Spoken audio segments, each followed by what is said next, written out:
आज की Bible study को हम आरंभ करेंगे और हम लोग धन के ऊपर या दौलत या रिचेस के ऊपर हम अध्ययन कर रहे हैं।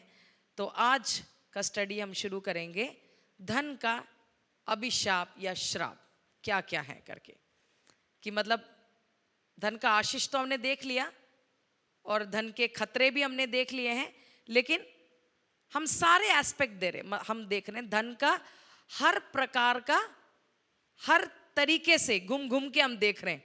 ओके, सो हम देखेंगे कि धन का अभिशाप या श्राप क्या है। पहला, अपहरण का अभिशाप, तो खतरे में भी डाल सकते हैं इसको। नीति वचन 13 का 8, ओके, उसको हम पढ़ेंगे। प्रोवर्ब्स 13:8, अपहरण का अभिशाप क्या है? धनी मनुष्य के प्राण की छुड़ौती उसके धन से होती है, परंतु निर्धन ऐसे खुड़की को सुनता भी नहीं। ओके, निर्धन को कोई किडनैप करके ले जाता है? कोई फायदा नहीं, बल्कि उसको उधर को देना पड़ेगा, है ना। है झुग्गी झोपड़ी से, हाँ गलत कामों के लिए ले जाते, वो बात अलग है, लेकिन उसकी छुड़ौती के लिए उनको पता है उनके पास है ही नहीं तो क्यों देना। लेकिन धनी मनुष्य के प्राण की छुड़ौती उनके धन से होती है। मतलब जो धनी होगा उसी के बच्चे को या उसकी बीवी को या किसी को भी ले जाने का मतलब है, क्योंकि वो पैसा, तो मतलब एक तरीके से एक शराब भी है, खतरा भी है, कुछ भी बोलो, मतलब एक खतरा, बहुत खतरे में भी इसको डाल सकते हैं। लेकिन प्रभु के दास जिनका स्टडी से मैं आपको सिखा रही हूँ, उन्होंने उसमें कर्सेस ऑफ वेल्थ में डाला हुआ। दूसरा, नींद की कमी का अभिशाप, okay, the curse of lack of sleep. जिसके पास बहुत धन होता है उसको क्या है, क्या प्रॉब्लम होती है? नींद नहीं आती। अरे बैंक बंद हो जाएगा तो, लॉकर चोरी हो, कोई खोल देगा तो, है ना, या घर में भी पैसा रखा है तो भी, है ना, ऑनलाइन जा रहा है। अभी पिछले दिनों, मैं बोलना नहीं चाहूँगी, हमको मालूम है किसके घर से कितना पैसा निकला, है ना। तो नींद उड़ जाता है लोगों का जब बहुत ज़्यादा, तो उसका एक तरीके से धन का, बहुत ज़्यादा धन का एक श्राप जैसा है। हम पढ़ेंगे उसको सबोपदेशक 5:12, इक्लेसियास्टिस 5:12। परिश्रम करने वाला चाहे थोड़ा खाए या बहुत, तो भी उसकी नींद सुखदायी होती है, परंतु धनी का धन बढ़ने के कारण उसको नींद नहीं आती। अब मैंने नहीं बोला, ठीक है, बाइबल में लिखा हुआ ये कि धनी का धन जब बढ़ता जाता है फिर उसको नींद नहीं आती, कि कौन हड़प के ले जाएगा, कौन, है ना। क्योंकि परिवार में ही धन को लेकर पिछली बार भी बोला गया था, कितना सारी बातें खड़ी जो आती, मियाँ बीवी के बीच में, भाई भाई के बीच में, माँ बाप बच्चों के बीच में, है ना, ये सब हो जाता है। तो क्या सारा नींद को खराब कर देता, नींद नहीं आती, है ना, बहुत सारी बातें। ओके, तो अब हमें डिसाइड करना है हमें चाहिए नहीं चाहिए, कितना चाहिए, ज़्यादा चाहिए, कम चाहिए, मीडियम चाहिए, कितना चाहिए। तो हम हर तरीके से सीख रहे हैं ताकि, हाँ, लेकिन एक धर्मी के पास जब धन होगा, सही इस्तेमाल करेगा, जितना उसको मिलता रहेगा वो बटोरेगा नहीं, तो फिर उसको प्रॉब्लम ही नहीं आएगी ना। तो बहुत पैसा होने में दिक्कत नहीं है, लेकिन बटोर के रखोगे तब ये सब खतरा हो जाएगा। तो जैसे हमने वो एक प्रभु के दास के बारे में हमने इधर भी प्रचार कई बार किया है, जो ऑर्फनेजेस चलाते थे, है ना। वो प्रभु के दास का नाम जॉर्ज म्यूलर, हाँ जॉर्ज म्यूलर कहते हैं। उनके हाथ में इतना धन आया हुआ है, वो रकम मुझे अभी याद नहीं है, इतना धन उनके हाथ में आया हुआ है, लेकिन एक भी पैसा उनके हाथ में रुका नहीं, वो आया गया आया गया आया गया। तो धन तो प्रभु देगा, लेकिन जो देता रहेगा उसको कोई टेंशन ही नहीं। तो यही कहने का मतलब है। तो धन प्राप्त, धन एज ए चीज गलत नहीं है, ओके, या धन मिलना गलत नहीं है, लेकिन उसको हम कैसे इस्तेमाल करते हैं या कितना इस्तेमाल करते हैं, कितना रखते हैं, बटोरते हैं, उस पर उसके हिसाब से असर करेगा ये सब बातें। और हम देखते हैं कि धनवानों पर, है ना, विपत्तियां बोली गई है। लूका 6:24 में हम पढ़ते हैं, याकूब 5:1 में भी हम पढ़ेंगे। लूका 6:24, परंतु हाय तुम पर जो धनवान हो, क्योंकि तुम अपनी शांति पा चुके। हाँ, ये सब बाइबल के वचन है, बाइबल के वचन है, ठीक है। ये किसके वचन है? कौन बोल रहे हैं? यीशु मसीह का वचन। हाय तुम पर जो धनवान हो, यीशु मसीह कह रहे, क्योंकि तुम अपनी शांति पा चुके। बहुत पैसा है लेकिन तुम याद रखना, फिर दोबारा मैं कह रही हूं, कोई गलत फहमी में मत आना। जो अपने धन पर आसरा रखता है, हमने वो सारी बातें सीखी है, उस पर आधारित हम कह रहे हैं कि जो अपने धन पर आसरा करता है, जो धन को पकड़ के रखता है, देता नहीं है, बांटता नहीं है, उन सब लोगों पर वो हाई कर रहे है ना। और वो हमें मालूम है वो धनवान के बारे में और लाजर के बारे में पिछली बार भी बोला गया है ना। तो उसने परमेश्वर की इच्छा को पूरा नहीं किया, जिसके वजह से हमें मालूम है कि वो कहाँ गया। तो धनवान होना गलत नहीं है। हमने देखते हैं पुराने नियम में अब्राहम, इसहाक, याकूब सब धनवान थे, है ना। ओके, अगला हम देखते हैं याकूब 5:1 भी जरा जल्दी से पढ़ देंगे। है क्या लिखा हुआ 5:1 में? वहां पर भी लिखा हे है, धनवानों सुन तो लो, तुम अपने आने वाले क्लेशों पर चिल्ला चिल्ला कर रो। हाँ, सुन तो लो, तुम अपने आने वाले क्लेशों पर चिल्ला चिल्ला कर रो।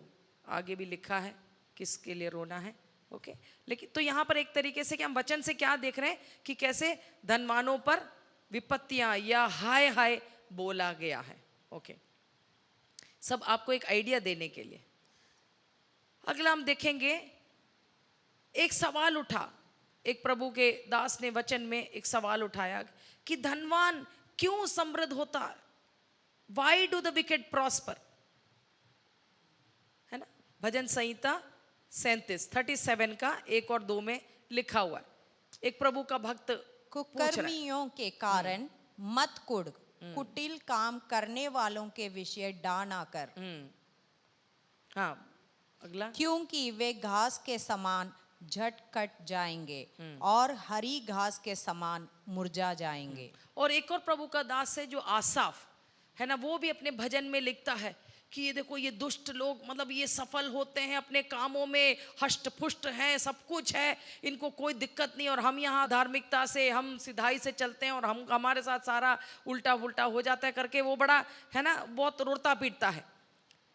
लेकिन वो भी क्या है, वो दुष्ट का अंत देखता है ना, वो दुष्ट का अंत देखता है। तो यहाँ पर भी ये दाऊद का भजन है ना, वो कह रहे कि जब धनवानों को, या जो धनवान जो कुकर्मी है ना, तो उनको देखकर क्या है, हमको कुड़ना नहीं है और क्या है, डा नहीं करना। क्यों? क्योंकि इनका घास के समान झटकर क्या है, झट कट जाएंगे और हरी घास के समान मुरझा जाएंगे।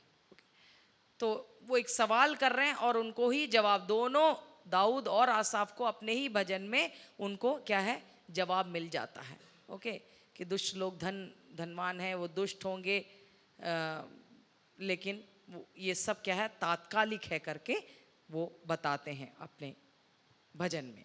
ओके, अब हम देखेंगे कुछ अधर्मी धनी, एस्तेर 5:11। ये हमने देखा हुआ इसलिए हम उसमें नहीं जाएंगे, लेकिन यहाँ पर हम देखते हैं ये हामान के बारे में लिखा हुआ है। ये अधर्मी धनी था लेकिन अधर्मी था, और वो कहता है मैं इतना पैसा, अगले हम देखते हैं 5:11। हाँ, अच्छा नहीं, ये दूसरा वचन है, क्या इसको पढ़ सकते हैं? तब हामान डींग मारता है। हाँ, तब हामान ने उनसे अपने धन का वैभव और अपने बाल बच्चों की बढ़ती, और राजा ने उसको कैसे कैसे बढ़ाया और सब हकीमों और अपने सब कर्मचारियों से ऊंचा पद दिया था, इन सब का वर्णन किया। हाँ, वो है ना, ढींग मारने लग गया अपने बीवी को, अपने कर्मचारियों को, बेटों को, सबको बोलने लग गया। और हम जानते हैं इसने खुद अपने खजाने से इतना सारा पैसा उसने डाला, किसके लिए? यहूदियों का नरसंहार करने के लिए। ओके, इसको हम आगे भी हम देखेंगे। तो ये एक अधर्मी धनी था। ओके, अगला हम देखते हैं, ये मैं बहुत समझने की कोशिश कर रही थी जब से मैंने इसको पढ़ा है, लेकिन जितना मुझे समझ में आया उतना मैं आपके सामने रखूंगी। God's people commanded not to seek the prosperity of particular people. परमेश्वर के लोगों को आदेश दिया गया था कि वे किसी खास व्यक्ति की समृद्धि या खास लोगों की समृद्धि की तलाश ना करें. ओके, व्यवस्था विवरण 23:6, एजरा 9:12 में हम पढ़ते हैं कि परमेश्वर जब आज्ञाओं को देता है अपने लोगों को, ओके, और हम देखते हैं कि परमेश्वर ये बात कहता है, तू जीवन भर उनका कुशल और भलाई कभी ना चाहना. हाँ, 9:12 भी जरा पढ़ देंगे, एजरा 9:12 भी जरा डाल देंगे. इसलिए अब तू ना तो अपने बेटियां उनके बेटों को ब्याह देना और ना उनकी बेटियों से अपने बेटों का ब्याह करना और ना कभी उनका कुशल क्षेम चाहना, इसलिए कि तुम बलवान बनो और उस देश के अच्छे अच्छे पदार्थ खाने पाओ और उसे ऐसा छोड़ जाओ कि वह तुम्हारे वंश के अधिकार में सदैव बना रहे. देखो, आपको मालूम होगा कि परमेश्वर ने अपने लोगों को कनान देश लेके गया है ना. वहां पर अन्य जाति लोग रहते थे, बहुत सारे हित्ती, पेरिजाइट्स और पता नहीं कितने सारे प्रकार के लोग, कनानी, सब रहते थे. तो परमेश्वर की इच्छा, परमेश्वर ने क्या बोला था कि मैं इन सबको क्या कर दूंगा, खत्म कर दूंगा, धीरे धीरे खत्म कर दूंगा. और परमेश्वर ने इनको बोला था, आज्ञा देता कि तुम अपने बच्चों का अपने बेटियों का इनके बेटों के साथ और अपने बेटों का इनके बेटियों के साथ सब विवाह मत करना और फिर उनकी उन्नति चाहना. देखो, अगर तुम अपने बेटी को जिससे भी शादी कराओगे उनकी उन्नति ही चाहोगे ना. लेकिन अगर वो गलत व्यक्ति के साथ अगर अन्य जाति के साथ तुम शादी कर रहे हो तो उनकी उन्नति चाहोगे, तो लास्ट में नुकसान किसका होगा? एक्चुअली अगर गहराई से सोचोगे तो तब आप समझ जाओगे कि किस वजह से परमेश्वर ने कहा कि तुम ये मत करना. और फिर क्योंकि जब तुम ऐसा करोगे तुम उनकी उन्नति ही चाहोगे. और परमेश्वर ने जो वायदा दिया कि ये देश तुम्हें दूंगा, परमेश्वर तो इनको निकालना चाह रहा था. इनको निकाल के ये देश परमेश्वर अपने लोगों को देना चाह रहा था. लेकिन तुम वहां पर ब्याह करके वहीं रह जाओगे, उनकी उन्नति करोगे तो ये परमेश्वर का वायदा तुम्हारे जीवन में कभी भी पूरा, और ये देश तुम्हारा कभी नहीं बनेगा. तो परमेश्वर ने वहां पर आज्ञा दे रहा है कि तुम ये ऐसे रिश्ता बना के उनकी उन्नति मत चाहो, नहीं तो परमेश्वर का वायदा तुम्हारे जीवन में कभी भी पूरा नहीं होगा. ओके, तो इसको कैसे हमें समझना है, आप समझदारी के साथ उसको ले लें, क्योंकि मैं अधिक इसके बारे में नहीं बोलना चाहती. क्योंकि मतलब मैं अगर ऐसा बोलूं, फॉर एग्जाम्पल, अगर समझ लो आज हिटलर जी रहा था, ठीक है, आज अगर हिटलर जी रहा था और मेरा अधिकारी है, समझ लो इस देश का अधिकारी है, और मैं प्रार्थना करूं, प्रभु जी हिटलर को और आशीष कर, और उसके क्या बोलते हैं, उसके जो भी काम है ना, उसके कामों में आप अपनी बरकत को उंडेल. और वो क्या कर रहा था? यहूदियों को. तो उसकी समृद्धि चाहना सही होगा या नहीं है? होगा मेरा अधिकारी, होगा मेरा राजा, होगा जो भी होगा. तो हमें वही हमारा कहने का मतलब सोच समझ कर. तो मैं बाकी चीजें आपके हाथ आपके लिए सोचने के लिए मजबूर कर रही हूँ कि किसके समृद्धि के लिए प्रार्थना करना है और किसके समृद्धि के लिए प्रार्थना नहीं करना है. सोच समझ कर हम करें. दुष्ट लोगों का समृद्धि के लिए प्रार्थना करने की जरूरत नहीं है हमें. ओके, आप समझदार हैं, मैं इतना बोल के समाप्त कर रही हूं. ओके, दूसरा हम देखेंगे the wrong way to prosper, समृद्ध होने का गलत तरीका. हम धन के बारे में सीख रहे हैं, ठीक है. समृद्ध होने का या धनवान होने का गलत तरीका. थोड़ा थोड़ा इसको समझने में थोड़ा सा दिक्कत होगा, मुझे हुआ इसलिए मैं कह रही हूँ, हो सकता है आपको आसानी से हो जाए. हम इसको पहले वचन को पढ़ लेते हैं, ज़करिया 11:5. उनके मोल लेने वाले उन्हें घात करने पर भी अपने को दोषी नहीं जानते और उनके बेचने वाले कहते हैं यहोवा धन्य है, हम धनी हो गए हैं, और उनके चरवाहे उन पर कुछ दया नहीं करते.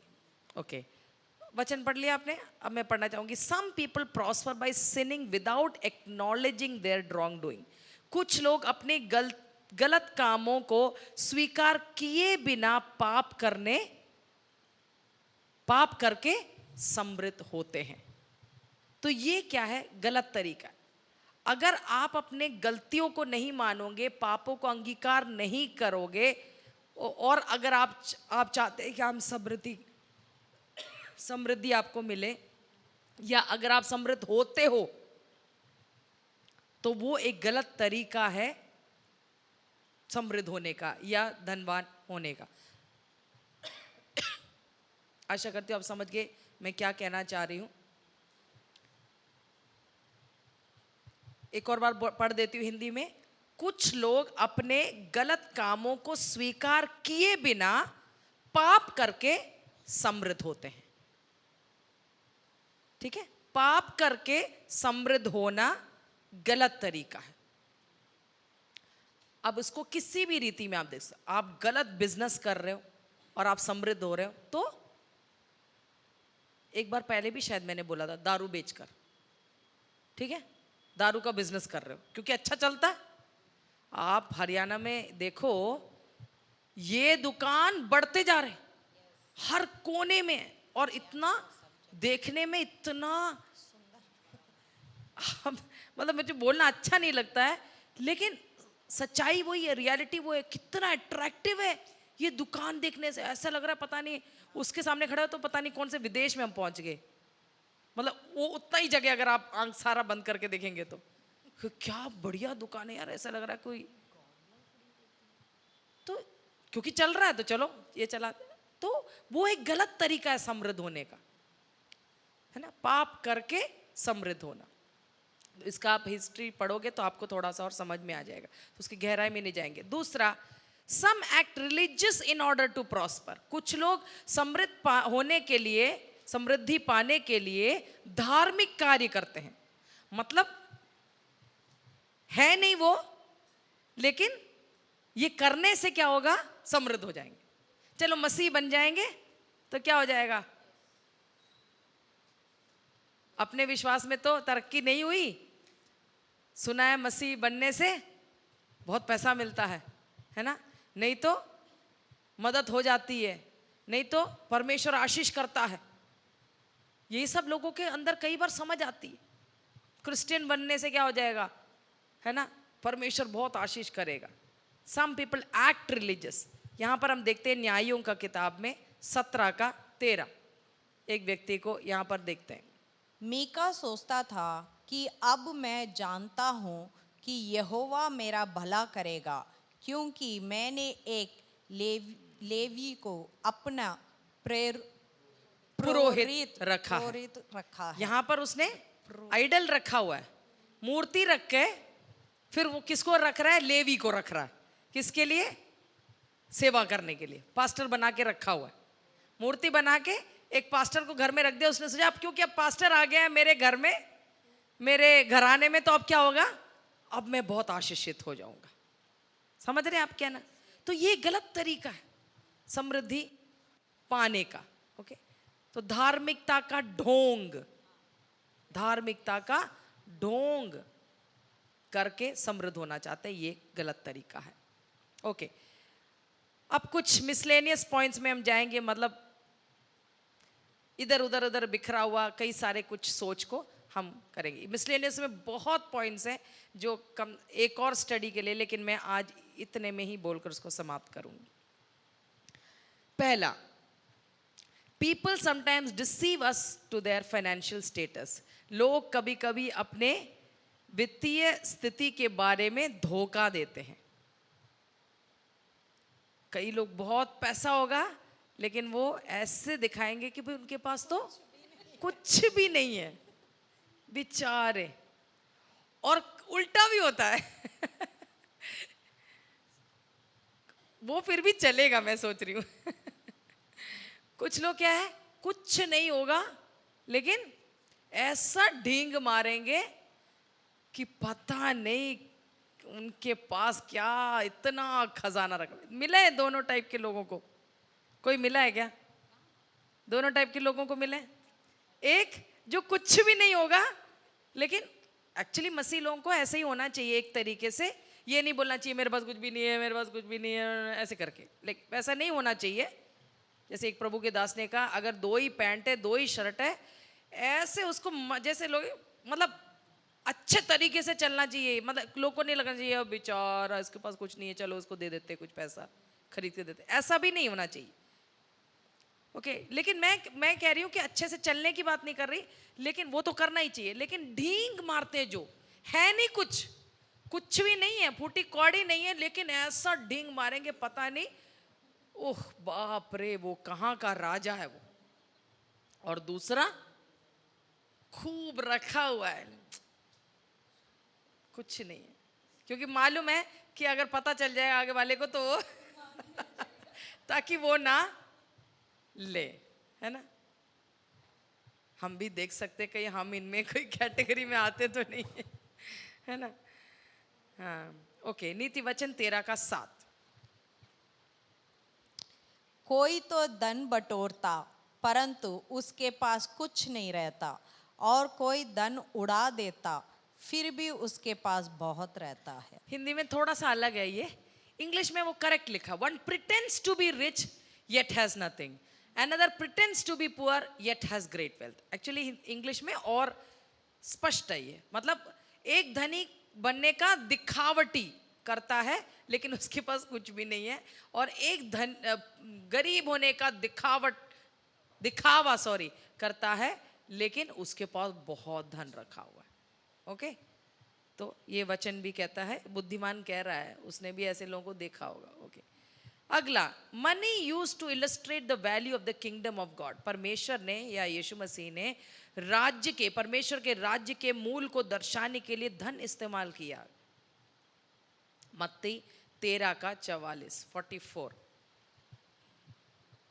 मैथ्यू 13:44। स्वर्ग का राज खेत में छुपे हुए धन के समान है, हाँ। जिसे किसी मनुष्य ने पाकर छिपा दिया और आनंद के मारे जाकर अपना सब कुछ बेचकर उस खेत को मोल लिया। हाँ मतलब परमेश्वर के राज्य के मूल्यों को सिखाने के लिए यीशु मसीह ने धन का इस्तेमाल, यही नहीं कई बार इस्तेमाल किया, कई बार। यीशु मसीह को पता है इनको ऐसे ही समझ आएगा, तो इनकी ही भाषा में जिन बातों में इनकी रुचि है उन बातों को लेकर मैं सिखाऊंगा, तभी इनके समझ आएगा। ओके परमेश्वर के राज्य के मूल्य को दर्शाने के लिए यीशु मसीह ने धन को इस्तेमाल किया। ओके कई बार यीशु मसीह ने इस्तेमाल किया, है ना। जब टैक्स के बारे में बोला, आपको मालूम है, पैसा लेकर आया, बोला ये इसमें किसका चित्र, वो सब कई बार। Okay righteous living is equated with silver. धार्मिक जीवन ओके को चांदी के बराबर माना गया है। कहां पर? नीति वचन 10:20। हम बिखरे हुए कुछ थॉट्स को देख रहे हैं, कुछ विचारों को बाइबल से पढ़ रहे हैं। धर्मी के वचन तो उत्तम चांदी है, परंतु दुष्ट का मन मूल्य रहित होता है। हाँ धर्मी के वचन तो उत्तम चांदी है ना। धर्मी का जीवन या उसका, है ना, वचन को चांदी के साथ क्या है कि कंपेयर किया गया या उसकी बराबरी करी गई है। धार्मिक जीवन को चांदी के बराबर माना गया है। अगला, judgement pronounced on wealthy godless nations. धनवान और ईश्वर रहित या ईश्वरीहीन राष्ट्रों पर न्याय सुनाया गया कई भविष्यवक्ताओं में। सिर्फ 2 लोगों का यहाँ पर अभी दिया गया है, यिर्मयाह 15:13 और जकरिया 9:3 और 4। उसको हम छोड़ देंगे, नहीं पढ़ेंगे, आप बाद में देख लेना। धनी और ईश्वरहीन राष्ट्रों पर न्याय सुनाया गया परमेश्वर के भविष्यवक्ताओं ने, क्योंकि उन्होंने अपने धन को सही इस्तेमाल नहीं किया। इस वजह से फिर दोबारा कहती हूँ, धनी होने में कोई दिक्कत नहीं है, लेकिन जब उसका गलत इस्तेमाल होता है तो परमेश्वर का न्याय उनके ऊपर उतरता है। ओके अगला, राजा को बहुत अमीर नहीं बनना था पुराने नियम के हिसाब से। परमेश्वर के नियमों के अनुसार एक राजा, मतलब इज़राइल का राजा जिसको परमेश्वर चुन के रखता है, उसको बहुत अमीर नहीं बनना था। ये भी मैंने भी पहली बार इस बात को स्टडी में ध्यान दिया। व्यवस्था विवरण 17 का 16 और 17 में लिखा हुआ है, ड्यूट्रॉनमी 17, 16 एंड 17। और वो बहुत घोड़े ना रखे। इससे पहले लिखा हुआ है, राजा के बारे में लिखा हुआ है, ठीक है। और राजा के बारे में अभी बोल बोल के आ रहे हैं, अब वो बोल रहे हैं बहुत घोड़े नहीं रखना चाहिए। नहीं हाँ, आगे। रखे, हाँ। और ना इस मनसा से अपनी प्रजा के लोगों को मिस्र में भेजे कि उनके उसके पास बहुत से घोड़े हो जाए, क्योंकि यहोवा ने तुमसे कहा है कि तुम उस मार्ग से फिर कभी ना लौटना। ठीक है। और हाँ, बस। हाँ, ये चलो ये भी पढ़ लेते हैं। और वह बहुत स्त्रियां भी ना रखे, ऐसा ना हो कि उसका मन यहोवा के ओर से पलट जाए, और ना वह अपना सोना चांदी बहुत बढ़ाए। ये परमेश्वर की आज्ञा थी कि इज़राइल का राजा या कोई अगुवा, ये अगर देखा जाए तो आज के टाइम में नए नियम में अगर हम इसको अप्लाई करेंगे तो बहुत लोग डिस्क्वालीफाई हो जाएंगे। हमारे विश्व में, हमारे देश में भी कई अगुवे डिस्क्वालीफाई हो जाएंगे एक अगुवा बनने के स्थान से, क्योंकि पैसा रखने में, अपने ज़रूरतों के लिए थोड़ा बहुत एक्स्ट्रा रखने में कोई दिक्कत नहीं, लेकिन क्या है, घोड़ा तो चाहिए। राजा को घोड़ा नहीं चाहिए क्या?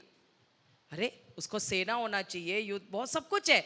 लेकिन ये क्योंकि परमेश्वर को मालूम है ये सब क्या है, अंदर घमंड को, लालच को, दुनियादारी, ये सब, क्योंकि ये नेचुरल है, स्वाभाविक है। जितना धन बढ़ेगा उतना तुम्हारा मन उसकी ओर लग जाएगा, ये स्वाभाविक है। परमेश्वर को हमारा नियत पता है, क्योंकि हम इंसान हैं, हम पाप में, दुनिया में जी रहे, इसलिए परमेश्वर कहता है ठीक है, जरूरत के लिए होना चाहिए, थोड़ा एक्स्ट्रा भी होना चाहिए ताकि तुम अपना हाथ बढ़ा सके, लेकिन इतना भी नहीं जैसे हमारे देश में कई लोगों के पास है, कुछ लोगों के पास है, मैं कहूंगी, है ना। कई लोगों को पता ही नहीं है कि पैसा का करे क्या, इतना पैसा, और फिर क्या क्या गलत हो जाता है। तो ये नियम था, और बिल्कुल इसके विरुद्ध में एक राजा ने किया या नहीं? अभी जो हमने पढ़ा वो कौन सा राजा है? बुद्धिमान राजा, बुद्धि दिया लेकिन आज्ञाकारी नहीं रहा। तो बहुत बुद्धि होना भी से भी कुछ फायदा नहीं है, वो बुद्धि को प्रैक्टिकली तुमको क्या है, Israel's kings disobeyed God's command not to become too rich. Israel के राजाओं ने बहुत अमीर ना बनने की परमेश्वर की आज्ञा का उल्लंघन किया। हमने अब भी जैसा पढ़ा उसका बिल्कुल उल्टा लिखा हुआ है, पहला राजा 4 का 26 में। फिर उसके रथ के घोड़ों के लिए सुलेमान के 40,000 घुड़साल थे। हाँ, मतलब घोड़ों को रखने का जो जगह और उसके बाहर 12,000 घुड़सवार थे। सॉरी, हाँ, मतलब 40,000 घोड़ों को रखने का जगह और 12,000 घोड़सवार, मतलब घोड़ा चलाने वाले लोग। घोड़े का नंबर लिखा है क्या? मेरे को समझ नहीं है इसके इतना, इसका घोड़े का ज्यादा। और परमेश्वर ने क्या बोलते हैं, बहुत ज्यादा घोड़े, बिल्कुल लिखा हुआ है बहुत ज्यादा घोड़े।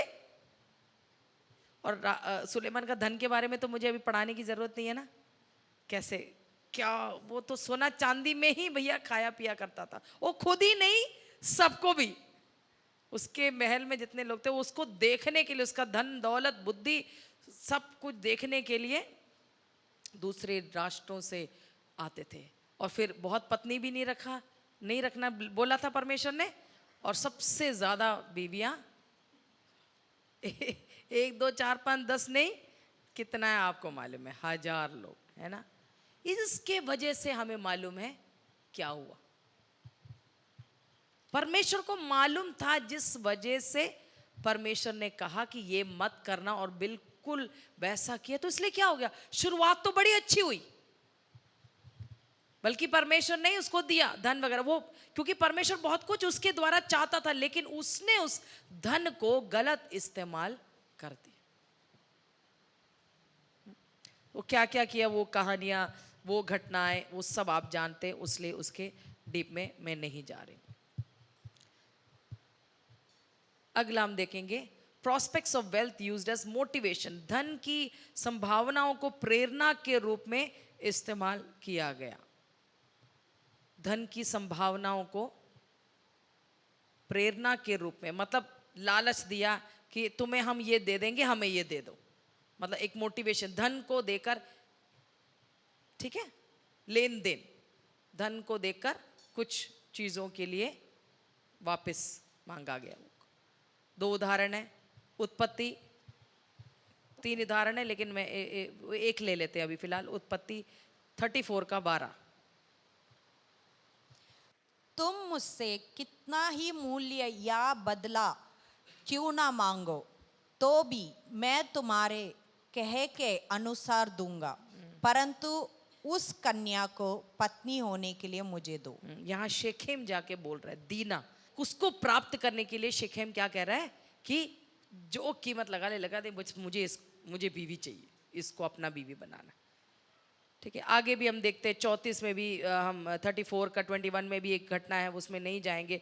पहला शमूएल 17 का 25 में भी हम घटना देखते हैं। कई सारे घटनाएं हम देखते हैं कि पैसा लेके कहते हैं कि ये कर।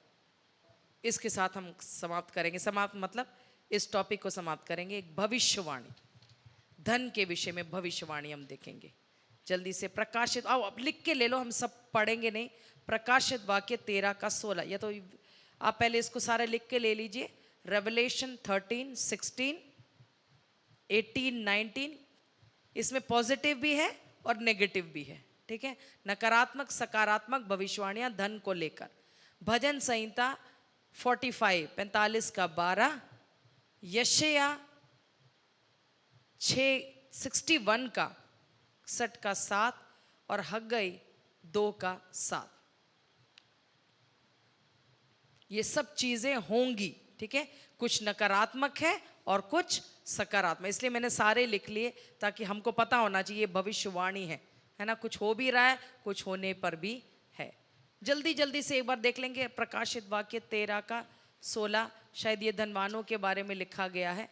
और उसने छोटे बड़े, धनी कंगाल, स्वतंत्र दास सबके दाहिने हाथ या उनके माथे पर एक एक छाप कर ये होने वाला है। ठीक है, जो 666 666 वाला मार्क है, उसमें धनी भी बचेंगे नहीं, सबको ये लेना पड़ेगा। अगला जो है 18 का 19, और अपने अपने सिरों पर धूल डालेंगे और रोते हुए और विलाप करते हुए चिल्ला चिल्ला कर कहेंगे, हाय हाय, ये बड़ा नगर जिसकी संपत्ति के द्वारा समुद्र के सब जहाज वाले धनी हो गए थे,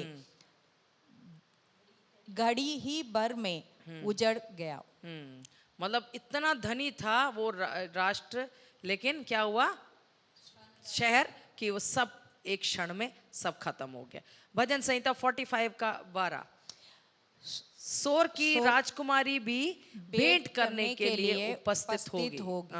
प्रजा के धनवान लोग तुझे प्रसन्न करने का यत्न करेंगे। ये एक पॉजिटिव भविष्यवाणी है जिसको हमें ना यहाँ पर पूरा मैं बताने जाऊंगी। ये दुल्हन के बारे में लिखा है, एक दुल्हन कैसे तैयार होती है, तो हम मसीह की दुल्हन है। आमेन। तो हम इसको भविष्यवाणी के रूप में लेंगे कि क्या है कि राष्ट्र लोग क्या करेंगे, भेंट करने के लिए उपस्थित होंगी। Amen. Will seek your favour with gifts, मतलब भेंट लेके आएंगे हमारा फेवर को प्राप्त करने के लिए। आमेन। कलीसिया का फेवर को प्राप्त करने के लिए। आमेन। और बड़े बड़े धनवान है ना, क्या है, धनवान लोग क्या तुझे प्रसन्न करने का यत्न करेंगे। आमेन। बहुत जल्दी हमारे देश में ये होने वाला है। आमेन। हालेलुया। इन बातों को लेकर हम प्रार्थना करेंगे। यशायाह 61 का 7, 61:7, तुम्हारे नाम दराई के बदले दूना भाग मिलेगा। आमेन। अनादर के बदले तुम अपने भाग के कारण जय जयकार करोगे। तुम अपने देश में दूने भाग के अधिकारी होंगे और सदा आनंदित बने रहोगे। आमेन। हालेलुया। आमेन। दुगना जो भी कलीसिया ने खोया होगा है ना, वो सब का दुगना, आमेन, अंत के दिनों में, आमेन, विश्वास करे परमेश्वर अपनी कलीसिया को लौटाने जा रहे हैं, आमेन, हालेलुया, हालेलुया। जैसे अय्यूब के साथ हुआ, और आखिरी हग्गाई 2 का 7, चांदी और मैं सोना, सारी जातियों को हिलाऊंगा और सारी जातियों की मनभावनी वस्तुएं आएंगी, आमेन। और मैं इस भवन को अपनी महिमा के तेज से भर दूंगा। सेनाओं का यहोवा का यही वचन है। आमेन, आमेन, हालेलुया, हालेलुया। हालेलुया। सारी मनभावनी आमेन वस्तुएं कलीसिया के अंदर आएगी, प्रभु के भवन में आएगी, आमेन, हालेलुया, हालेलुया। तो इन वचनों को लेकर हम प्रार्थना कर सकते हैं, क्योंकि ये भविष्यवाणी के वचन है, आमेन। जल्दी से 2 स्लाइड और देख के हम समाप्त करेंगे इस स्टडी को। इविल यूजेस ऑफ मनी, धन को बुरे रीति से कैसे इस्तेमाल किया गया, ओके। धन को बुराई के लिए इस्तेमाल किया गया, बुरे कामों के लिए इस्तेमाल किया गया, ओके। तो पहला हम देखते हैं यीशु के साथ क्या है, विश्वासघात हुआ। मत्ती 26 का 14 और 15 में हम देखते हैं यीशु के साथ पैसे के लिए, 30 चांदी के सिक्के के लिए यूदा ने क्या किया, यीशु को बेच डाला, ओके। उसके साथ यीशु का अपना चेला, तब यहूदा इस्करियोती ने हाँ, 12 चेलों में से एक था, प्रधान याजकों के पास जाकर कहा, यदि मैं उसे तुम्हारे हाथ पकड़वा दूं तो मुझे क्या दोगे? उन्होंने उसे 30 चांदी के सिक्के तोल कर दे दिया। सोच के देखिए कौन है, यीशु मसीह का 12 चुने हुए चेलों में से एक, प्रेरित। तो हम ये मत सोचना हम विश्वासी हैं, हमने बपतिस्मा लिया, हम अन्य भाषा बोलते हैं, हम सेवा करते हैं, हम सेवक दल के ग्रुप हैं, हम सत्संग चलाते हैं, हम पासबान हैं, पासबान की पत्नी है। अरे कोई भी हो, लालच कभी भी अंदर आ सकता है, लेकिन इसलिए हम लोग सीख रहे हैं कि हमको जैसे ही पता चले आ रहा है तो उसको हमें क्या करना है, समझकर दूर रखना है, आमीन, हालेलुया। तो ये यीशु मसीह के संग चला, खाया पिया, है ना, यात्रा करी, मिशन किया, सब कुछ किया, लेकिन 30 चांदी के सिक्के के लिए क्या कर दिया, यीशु मसीह को बेच दिया, धोखा दिया, विश्वासघात किया। और यहां पर देखो दूसरा, एक भाई कर रहा है, भाई लोग एक भाई को बेच रहे, एक भाई की गुलामी में बेच दिया, किसको? उत्पत्ति 37 का 28 में हम देखते हैं यूसुफ के भाइयों ने उसको बेच डाला पैसे के लिए। मतलब जलन तो करती थी, जो भी है फ्री में तो नहीं बेचा ना, पैसा लेकर, है ना। हम देखते हैं तब मिदानी व्यापारी उधर से होकर उनके पास पहुंचे, अतः यूसुफ के भाइयों ने उसको उस गड्ढे में से निकालकर इश्माएल, हाँ, खींचकर बाहर निकाला और इश्माइलियों के हाथ चांदी के 20 टुकड़ों में बेच दिया, हाँ। और वे यूसुफ को मिस्र में ले गए। पहले तो गड्ढे में डाल दिया, पर फायदा तो नहीं हुआ। अब इसको खत्म ही करना है, तो कुछ फायदा भी तो हो हमको, कुछ इतना जब कांड किया है तो कुछ 4 पैसा भी तो मिले करके हम देखते हैं भाइयों ने अपने भाई को बेच दिया। ठीक है, अगला हम देखते हैं भविष्य कथन के लिए दिया गया पैसा। गिनती 22 का 7 में हम देखते हैं, हम जानते हैं एक भविष्यवक्ता था, है ना, उसको एक राजा ने, है ना, ये ले लिया, है ना, बोला कि जितना पैसा तेरे को चाहिए तू ले ले, मैं ये दे दूंगा, लेकिन क्या करना, इजराइलियों के ऊपर क्या करना, तू उनको जाके श्रापित करो, गो एंड कर्स देम। और हम जानते हैं क्या होता है, वो जाकर वो श्राप नहीं दे पाते। हम उसको नहीं पढ़ेंगे, रहने दीजिए, ओके। हम ये कहानी सब जानते हैं, आप वो पूरा उसमें हम देखते हैं, उसको पैसा देकर श्राप बोलने के लिए बोलते हैं, मतलब तुम भविष्यवाणी करो करके। अगला एस्थर 3 का 9 में हम देखते हैं कि money offered for attempted genocide against Jews, यहूदियों के खिलाफ नरसंहार के प्रयास के लिए दिया गया पैसा। ये हमने पहले बोल दिया, इसको भी हम नहीं पढ़ेंगे। हामान ने कैसा अपने खजाने से खूब पैसा उठा के दिया, कि सबसे पहले बोला मैं देता हूँ, ठीक है, फिर राजा ने बोला, ओह इतना दानी है, इतना अच्छा, मतलब कितना दिल से मेरे लिए काम कर रहा है, कोई बात नहीं, तू कोई पैसा मत दे, सब मेरे खजाने से जाने दो करके। ओके, तो यहाँ पर गलत काम के लिए वो यहाँ पर पैसा देता है। फिर हम देखते हैं शिमशोन को भी नुकसान पहुंचाने के लिए पैसा दिया गया, है ना, दलीला को। जजेस 16 न्यायों 16 का 5 में हम देखते हैं, आप लिख के ले लीजिए। शिमशोन को भी नुकसान पहुंचाने के लिए, है ना, फिलिस्तियों ने पैसा दिया। न्याय 16 का 5 एक बार जल्दी से डाल देते हैं। तब फिलिस्तियों के सरदारों ने उस स्त्री के पास जाके कहा, तू उसको फुसला कर पूछ कि उसके महाबल का भेद क्या है और कौन सा उपाय करके हम उस पर ऐसा प्रबल हो कि उसे बांध कर दबा रखे, तब हम तुझे 11,100 टुकड़े चांदी देंगे। बाप रे, एक आदमी के लिए वो सब कह रहे हैं हम लोग इतना इतना पैसा तेरे को देने के लिए तैयार है ना। ओके, तो यहाँ पर भी पैसे का गलत इस्तेमाल किया। और आखिरी मर्डर के लिए या हत्या के लिए भी पैसा दिया गया था। न्यायों 9 का 4 में हम देखते हैं, उसमें भी डाल सकते हैं, एक बार डाल देते हैं। यहाँ पर भी हम देखते हैं, तब उन्होंने बाल बरीत के मंदिर में से 70 टुकड़े रुपए उसको दिए और उन्हें लगा कर अबीमेलेक के नीच और लुच्चे जन रख लिए जो उसके पीछे हो लिए। हाँ, अगला वचन में हम देखते हैं, उन्होंने जाके उन सारे भाइयों को क्या कर दिया, खत्म कर दिया, सबको जाके खत्म कर दिया, पैसा दिया, है ना। Went to his father's house, मतलब अपने ही भाइयों को उसने पैसे के लिए क्या कर दिया, सब खत्म कर दिया, मतलब मर्डर के लिए। तो हम देखते हैं विश्वासघात किया, तकरीबन सब ज्यादातर तो हत्या के लिए ही दिया, है ना, हत्या के लिए ही दिया। ओके, बस एक ही जगह भविष्यवाणी के बारे में लिखा गया है ना, गलत भविष्यवाणी करने के लिए दिया। तो धन सच में अगर हम ध्यान ना दें तो इसका कितना बुरा इस्तेमाल हो सकता है। बार बार याद दिलाएं, ये बहुत बुरा मालिक स्वामी है और एक अच्छा दास ये है। मुझे उसको अपना दास बनाना है और मैं उसका मालिक होना चाहिए। आमेन। और उससे बढ़कर परमेश्वर उसका मालिक होना चाहिए। मेरे जीवन में जितना भी पैसा है उस सब का मालिक मैं नहीं, लेकिन मेरा परमेश्वर है, क्योंकि स्रोत वही है, आधार वही है। तो मेरा परमेश्वर जैसा कहता है उसके वचन अनुसार मुझे उस पैसे को इस्तेमाल करना है। ये मेरी मेहनत की कमाई नहीं है, ये हमेशा हमको याद रखना है ना। अरे मैं नहीं सोता, दिन भर काम करता हूँ, आराम भी नहीं करता, खाता पीता भी नहीं हूँ, मैं ही कमाता हूँ, तो मैं मेरी मर्जी मैं कैसे भी इस्तेमाल करूँ, नहीं, ये परमेश्वर का दिया हुआ पैसा है। ओके, किसी और का भी पैसा आपके हाथ में है, उसका भी गलत इस्तेमाल नहीं करना चाहिए, क्योंकि वो याद है मैंने पिछली बार क्या कहा था, प्रभु के राज्य का पैसा है, प्रभु के राज्य का।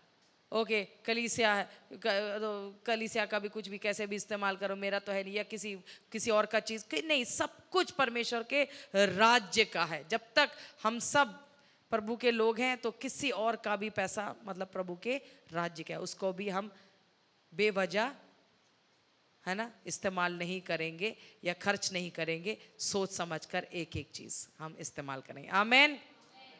पैसा आपके हाथ में आएगा तो याद रखना, अपने आप को बोलना, ये प्रभु के राज्य का पैसा, ये परमेश्वर का है ना, ये मुझे सोच समझकर, है ना, मुझे इस्तेमाल करना है। आमेन, हालेलुया, हालेलुया। अपने स्वार्थ चीजों के लिए ही नहीं, अपने तो इस्तेमाल करने के बाद याद रखना ये प्रभु के कामों के लिए भी इस्तेमाल होना चाहिए। आमेन, हालेलुया। ये सोच नहीं है तो जैसे यीशु ने कहा, हाय हम पर, हाय हम पर। ओके, तो हम आखिरी स्लाइड में आज जाएंगे और फिर थोड़ा सा समय आपको सवालों के लिए मैं दूंगी। ये एक स्लाइड बहुत पहले मुझे करना था लेकिन मैंने छोड़ दिया था, लेकिन क्योंकि आज मैंने सोचा था कि इसको भी एक बार लेंगे, समय है तो इसको भी ले लेते हैं। चिल्ड्रन यानी बच्चे, एक ही चीज उसमें लिखा है, parents are to teach their children godly principles practices of life. माता पिता को अपने बच्चों को ईश्वरीय सिद्धांत, है ना, और जीवन के अभ्यास सिखाना चाहिए। ये जो भी बातें हम सीख रहे हैं, हमको हमारे बच्चों को सिखाना है। अभी बहुत सारे वचन लिखे हैं, आप लिख के ले लीजिए, ठीक है, वो सारा हम पढ़ेंगे नहीं। व्यवस्था विवरण 4:9, ड्यूट्रोनॉमी 4:9, 6:6 और 7, ये परमेश्वर ने बोले हुए वचन है, ठीक है, परमेश्वर के मुख से निकले हुए वचन है। व्यवस्था विवरण 6:6 और 7, व्यवस्था विवरण 11:18 और 19, ओके, और नीति वचन 22:6। यानी एक बच्चे को जिस राह में जाना है उस राह में चलाओगे तो वो हमेशा उसी में बना रहेगा, ओके। तो इसमें सारे व्यवस्था विवरण में परमेश्वर, है ना, लोगों को आज्ञा देता है कि चलते फिरते, उठते बैठते, सोते खाते पीते, सब जो भी, है ना, तुमने सीखा है वो सब क्या करना है, अपने बच्चों को सिखाना है, अपने नाती पोतों को, है ना, अपने पीढ़ियों को क्या करना है, ये अभ्यास जीवन का, है ना, जीवन का जो अभ्यास है उनको सिखाना, ईश्वरीय सिद्धांत, परमेश्वर की आज्ञाओं को, है ना, ये सब उन्हें सिखाना है करके लिखा है, ओके। ये हमारा फर्ज है, ओके, ये हमारा फर्ज है। अरे बच्चे हैं उनका मर्जी नहीं, आप माता पिता होकर बच्चों को सिखाना आपका फर्ज है। जब आप प्रभु में आ गए तो परमेश्वर के नियमों के हिसाब से आपका परिवार चलेगा, ठीक है। अब तक दुनिया के रीति में चलते होंगे, अब पड़ोसी कैसे चलता है या आपके परिवार के कोई और भी कैसा चलता होगा, उससे कोई मतलब नहीं है आपका। अगर आपने यीशु को चुन लिया है, आपके परिवार ने चुन लिया, तो आपके बच्चे इस अनुसार बढ़ेंगे। आमेन। आपके मूल्य आपके बच्चों का मूल्य हो जाना चाहिए। आमेन, हालेलुया। बच्चों को सिखाना है ना, क्या क्या सिखाना है। अगर आप देते हैं प्रभु के राज्य के लिए, आप देते हैं हर महीना बराबर देते हैं, आपके बच्चे जब कमाने लगे उससे पहले उनको सिखाना है कि तुम्हें भी देना, समझ गए। अगर आप किसी से उधार नहीं लेते, अपने बच्चों को सिखा के रखो, अरे एक रोटी कम खा लो लेकिन कोशिश करो उधार मत लो। और अगर बहुत जरूरत पड़ गया ले लिया, कोई बात नहीं, उसको हर हालत में बराबर उसको लौटाओ, है ना। फिर मैं कहती हूं बेशक अपना कुछ कम खर्चा कर दो, लेकिन लौटाने का पहला तुम्हारा सबसे पहला होना चाहिए। ये सिखाना पहले खुद हमें करना है, फिर हमारे बच्चों को, क्योंकि बच्चों को भी वो देखना है ना। अगर आप परमेश्वर के राज्य के लिए देते हो, प्रभु के गरीब को देते हो या प्रभु के दासों को देते हो, वो भी बच्चों को सिखाना। मैंने पीछे भी आपको बताया था कि परमेश्वर ने मेरे दिल में डाला, बच्चे तो देते ही हैं मुझे पता है मेरा, लेकिन एक बार ऐसा है कि पारिवारिक रूप से सबसे पैसा लेके मुझे देना है बराबर। तो परमेश्वर ने दिल में डाला, बराबर हम कर रहे हैं। हर महीना हम 5 लोग एक रकम एक जगह बो रहे हैं। तो कहने का मतलब है अपने बच्चों को हमें सिखाना ही नहीं, उनसे करवाना भी, ये हमारा फर्ज है। तो अभी हम धन के हर चीज के मामले में, लेकिन धन के मामले में अभी हम सीख रहे हैं। तो जो भी आपने सीखा है वो सारी बातें आपको क्या करना है, अपने बच्चों को भी सिखाना। जैसे बाकी सारी दुनिया की चीजें सिखाते हैं, वैसे ही परमेश्वर की बातों को भी सिखाना, ठीक है। करेंगे छोटे ही उम्र में। मेरे मम्मी ने देने के लिए, मेरे मम्मी ने छोटी ही उम्र में, मैंने ये भी बताई थी, अपनी गवाही बताई थी कि कैसे जब मेरे मामा चाचा बड़े भाई बड़ी बहन सब आके मुझे देते थे, तो तुरंत मेरी मम्मी को खबर लगता था, बोला था प्रभु के राज्य के लिए सबसे पहले बोना, है ना। तो ये पॉकेट मनी से परमेश्वर ने करने के लिए मदद किया, सिखाया है माँ बाप के द्वारा। इसलिए क्या है, आज वो करना बहुत आसान हो जाता है, मजबूरी नहीं लगता है, खुशी होता है ना। ओके, तो ये बच्चों को भी, है ना, चाहे दूसरों को देना है, गरीब को देना है, मदद जो भी है। अब लेकिन समझदारी, इस जमाने में समझदारी के साथ भी देने के लिए भी सिखाना चाहिए, क्योंकि बहुत लोग ठगने वाले भी बैठे हुए, ठगने वाले भी बैठे, है ना। बहुत लोग प्रभु के नाम में ही बैठे हुए, वो भी सिखाना है उनको, वो भी सिखाना है। तो उसके डिटेल में मैं नहीं जाऊंगी, वो आप लोग समझदार हैं तो वो समझ हमें बच्चों को भी देना है। Okay okay. तो अब जो है बहुत कुछ और चीज़ें थी, लेकिन मुझे ऐसे अगुवाई नहीं हो रही कि उन बातों में अगली बार भी शायद हम ना सीखें इन बातों को। बस एक ही टॉपिक है जो मेरे दिल में है कि उसको भी सीख कर जो है वो भी शायद 1 या 2 क्लास में ख़त्म हो जाएगा, वो भी हम सीख कर ये पूरे स्टडी को जो है हम समाप्त करेंगे। लेकिन वो बहुत ही इम्पोर्टेंट, पूरे टॉपिक में धन और संपत्ति में सबसे इम्पोर्टेंट टॉपिक है और उसी से ही हमारा छुटकारा होगा। ओके, तो मेरी इच्छा ये है कि पूरी कलीसिया उसको अटेंड करे। मैं कमेंट में अभी भी सोच रही हूँ कि वो बाइबल स्टडी लूँ या ना लूँ, या संडे को समर्पित करके 2 संडे उसको सिखाऊं, ताकि ये पूरे एनहॉप में इस विषय में एक छुटकारा आने पाए। आमेन, हालेलुया। तो परमेश्वर जैसे अगुवाई देगा वैसे करेंगे।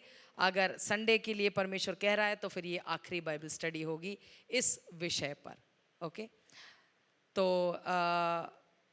ये स्टडी फिलहाल अभी के लिए हम समाप्त कर रहे हैं, और अगले सप्ताह हमारा फास्टिंग प्रेयर है, तो अगले सप्ताह इस विषय पे जो है स्टडी नहीं होगा, और उसके आगे जैसे परमेश्वर की आत्मा अगुवाई देगा वैसे हम आगे बढ़ेंगे। ओके, तो आशा करती हूँ कि ये स्टडी आपके लिए ब्लेसेड रहा है, आशीष में रहा है, कुछ नई बातें सीखा है, कुछ पुरानी बातों को परमेश्वर ने याद दिलाया है। तो हम समर्पण करेंगे, है ना। हम सब परमेश्वर के बच्चों का, परमेश्वर का जो चरित्र है वही चरित्र हम अपनाएंगे हमारे जीवन में। आमीन। धन और संपत्ति के प्रति जो सही नजरिया, सही सोच हम रखेंगे। आमीन, हालेलुया। और याद रखना हम भंडारी हैं, भंडारी है। सब जोर से बोले, मैं भंडारी हूं। धन संपत्ति काम जो भी है ना, बच्चे सबको जो परमेश्वर ने दिया है उस सबके हम क्या हैं? भंडारी हैं, हम मालिक नहीं हैं। ओके, तो ये हम याद रखेंगे। तो हम सोच समझ कर हम जो कमाते हैं, पसीना बहाकर हम जो कमाते हैं, उसका हम सही इस्तेमाल हम करेंगे। आमीन। तो स्टडी के द्वारा प्रभु आप सबको आशीष करे। आमीन, आमीन।